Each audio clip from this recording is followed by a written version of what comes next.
Today, it is truly an honor for me to welcome to Good Day Live a gentleman who not only is one who has penned an incredible book that we're going to talk about today. He's a senator serving our nation from Arkansas, and he's a soldier who served this country. Senator Tom Cotton, we say welcome to you today, and thank you so much for talking to us. Thanks, Julie, and thanks for your interest in Sacred Duty. Well, this is a book that interests me, and I know will interest a lot of Americans. Let me first of all, for those who have not visited Arlington National Cemetery, because there are a lot of people, Senator, who haven't had that incredible opportunity, can you talk about the feeling that every American who steps foot there gets when they do? Well, I write in Sacred Duty that Arlington holds a special place in the hearts of our fellow citizens. And you can see when you go there, there aren't posted rules on the gates of Arlington, yet there's an air of respectfulness and reverence and even love that every person walking through that sacred ground feels. Children even seem to be better behaved when they go into Arlington. Just the overwhelming feeling of gratitude that you can sense in the air is something that marks it out as a very special place in our nation, and a place that is really our national cemetery, our national place of mourning and celebration for all those who have given the last full measure of devotion, as Abraham Lincoln said at Gettysburg, in defense of our great nation.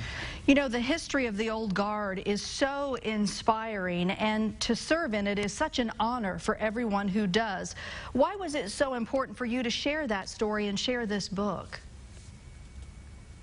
You know, I've seen in my time in Congress how important Arlington is to our nation. Arkansans visit me by the thousands every year, and when I ask them about their favorite stop in the Capitol, they usually say Arlington National Cemetery.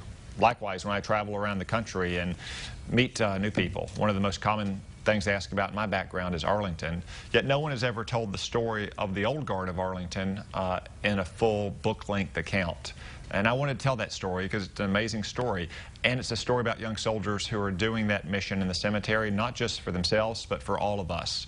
When you present a flag to the next of kin at the end of a funeral, you say that you're presenting on behalf of the President, the Army, but also on behalf of a grateful nation. And I wanted that grateful nation to learn a little bit more about the Old Guard and the young men and women who perform that most important mission. And you know, that mission of Funeral First, one of the sections I was fascinated to read about is even on 9/11, that Funeral First mission was still there with the Old Guard. And you think about that, what an incredible duty. Yeah, so for the Old Guard, which performs many diverse kinds of missions, funerals truly do come first. They'll stop anything else to make sure that when there's a funeral schedule in Arlington, that Old Guard soldiers are there to perform it to standard. That's true if the cemetery shut down because of a driving snowstorm. It was true during President George H.W. Bush's state funeral last December, and as you say, it was true on the morning of 9/11. And for those of your viewers who have never been to the Capitol, the Pentagon is barely a stone's throw across a highway from the southeastern corner of Arlington National Cemetery. So if you can imagine American Airlines Flight 77 slamming into the Pentagon, smoke rising, the chaos of the sirens, yet at 10 o'clock, just 23 minutes later, funerals continued for those families who were present to honor their loved ones. I think it's a real testament to what our nation feels for those who have worn our uniform and who have laid down their life in defense of our nation. And you talk about that feeling. I mean, literally every time any of us sees a funeral procession, we hear taps.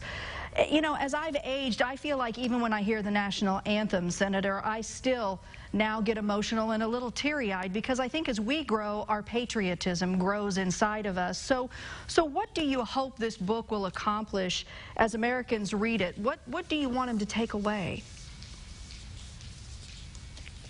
I hope Americans who read Sacred Duty will take away a sense of inspiration and gratitude for those who have worn the country's uniform, those who have laid down their life in defense of our nation, and those who carry out the most sensitive and prominent mission that we have at Arlington in honoring those war dead. I know that we live in politically divided times. I know that we have a lot of differences among ourselves, but Arlington National Cemetery is truly a place of healing and reconciliation and unity. It's a reminder of all the things that we hold dear and in common.